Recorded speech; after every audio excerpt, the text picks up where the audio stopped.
If you've got an important conversation that you want to have, or if you have an important meeting or discussion coming up, one of the most important things you can do is to prepare for it fully. Quite often, we prepare for conversations thinking only about what we want to say, the ideas that we want to convey. And what we want to do is to change that perspective so we actually view this conversation or meeting from all aspects. So the Meeting 21 format is a process that you can follow to make sure that you're fully prepared for your meetings. Here we go. This makes meetings and conversations as effective, as short, and as connected as possible through purposeful presentation. So what is the Meeting 21 format? Well, it has 7 steps. And if this is a really important conversational meeting, I suggest you go through it 3 times. The first one is mindset. The second is essence. Third is engagement. Fourth is tactics. Then insights, nurturing, and getting ready. So let's begin. With mindset, ask yourself, and you might want to grab a pen and paper now if you're considering a particular discussion or conversation or presentation. What is your intended outcome? What do you want to happen after you have this discussion, have this presentation, have this meeting? What is it that you want other people to walk away with in their minds? What impression do you want them to have? What actions do you want them to take? What do you want them to believe? What beliefs do you want them to stop believing? Then ask yourself, what is the other person's intended outcome? If we look at it from their perspective as well, we allow ourselves to see it through their eyes and to put ourselves in their shoes and to tell them what it is that they want to hear. Ask yourself at the beginning of this conversation or presentation, what mindset do you want to have? What emotional space do you want to be in? Do you want to feel confident? Do you want to feel observant? Do you want to feel curious? Do you want to feel excited? And just imagine for a moment a time when you felt that emotion and notice what your body language is like. Notice what you are seeing. Notice what you're hearing. Notice what you're feeling. And as you do that, for this preparation, wear that mindset. And then ask yourself, what mindset do you want to encourage the other person into? Do you want them to be curious? Do you want them to ask questions? Do you want them to get excited? Do you want them to break down some barriers in their mind? Do you want them to hear or listen to specific details? Or is there data that you want to visually present? What is it that you want them to feel when you speak with them? So this is mindset. Next, we look at essence. Ask yourself very simply, what is the purpose of the conversational meeting? Why are you doing this? What are the main objectives? And write them down, because all the way through this process, you want to ask yourself, does this slide match my objective? Does the journey of this presentation or conversation match my objectives? What is the benefit for all those involved in having this discussion? So, for example, let's say you are having a work meeting and your purpose for the work meeting is to bring more unity into the team. So your number one objective is a unified team at the end of it. And you may say, okay, well, how do I achieve that? Well, I want people to converse more honestly with one another. I want people to call each other out. I want people to be accountable. I want people to trust one another so they feel that if they do speak honestly, it isn't going to be taken poorly and revenge will not be eaten cold.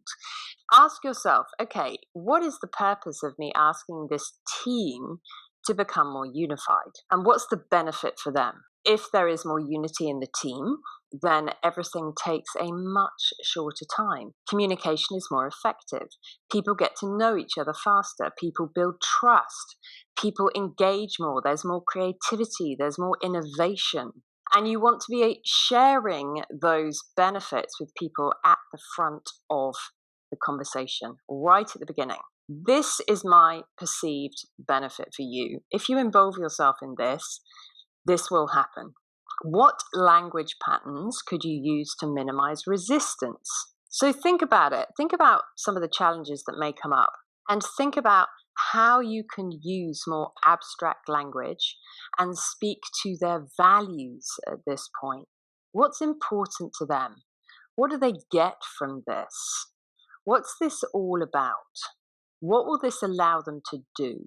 And then be aware of your language. And if you are versed in NLP, you will have knowledge of the agreement frame, for example, where any kind of resistance is met with I agree and then you can give any perspective you like, even if it's totally converse. You may also choose to kick out why and use for what purpose in your language. You may also choose to use a balance of visual, auditory, and kinesthetic language. And if it's a business presentation, you may also want to use a lot of logical or auditory digital language for data presentations or any visualizations you have. You may want to give people a process so that it's easier to follow. You may want to explain that you appreciate there's different perspectives in the room. Next, we're looking at engagement. Specifically, what subjects or information do you want to cover? What will be really engaging for all participants? Now, if you've thought about who's in the room, what's important to them and their values, then you can map all the information to their values. You can say, okay, what's important for you? Communication, good. By learning these techniques, it will enable you to convey your information in a much easier to understand way. Ask yourself, how do I want to flow this content? It's really useful if you're having any kind of important conversation, presentation, or discussion to get a blank piece of paper and just create a flow chart of everything that you want to convey, all the information. And then ask yourself, well, does that make sense or am I skipping steps? Also, absolutely critical to engagement is asking yourself if there are any topics that should be removed. When you look at that list and then you start to work out your flow and what makes sense and if there are any steps that seem to be out of order, then ask yourself, am I missing anything critical? Often when we talk about things that are very close to our heart or that we are experts in, we forget the other perspective. We forget that other people may not know this. So ask yourself, okay, if I use this content and if I flow it in this way, is there anything that the listener or the other party may not know that I know that I want to put in at some point? So this all encourages engagement. Next, what tactics are you going to use? This is the how part of the conversation or presentation. It's always useful to give people a couple, if not more, approaches. If there's only one way to do something in somebody's mind, it's very easy to resist. Whereas actually, if there's several ways for them to approach it, they can find one that feels most appropriate for them. Also, during the how, it's really useful to ask a lot of questions. Even if it's, how do you think we can create more unity? How do you think we're communicating well?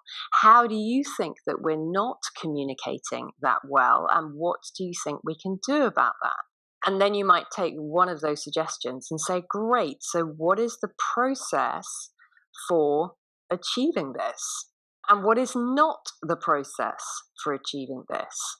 You may think this is really strange. It's just that when we're looking at belief frames and when we're looking at processes, often it's really useful to identify how not to do something or an unhelpful way of doing something, because that drives us closer to a more effective way of doing something. Good. Okay, so that is tactics. Next, we want to consider insights. To do this, what you want to do is to imagine yourself in a room watching yourself and the other person. If this is a presentation, Then imagine yourself sitting on the stage watching you present to the audience. You're taking the observer perspective. You're allowing yourself to sit and observe and say, okay, how does this flow? What's happening in the audience? What's happening with the listener? How are they feeling? How are you coming across? So ask yourself, what potential questions might people ask? First and foremost, how might other people perceive or react to your perspective? So, for example, if we're talking about unity in a team, people might say, well, hang on a minute, I thought we were quite unified. At which point you're going to want to cite examples of perhaps how it could be better. You're also going to want to prepare responses for those potential perceptions or questions from other people. And what this allows you to do is to consider how to navigate opposing mindsets. So let's say, you think, well, what if somebody completely disagrees with me? Or what if somebody thinks this is a terrible idea? How can I address that kind of question or statement? And this allows us to consider how we can navigate opposing mindsets. Next one. Nurturing. We want to consider the emotions of the other people. Let's say you call together your team and you're talking to them about a lack of unity. Some people are going to be really open to that because they may well have experience working in a really unified team. They may already appreciate the benefits, and as a result, they may be very interested in opening up communication to make things better. Other people may be confused. Other people may be defensive. Other people may be stuck in the I'm right. Other people may think they've done something wrong. Consider all of the emotional responses that you might encounter when you're presenting your objective.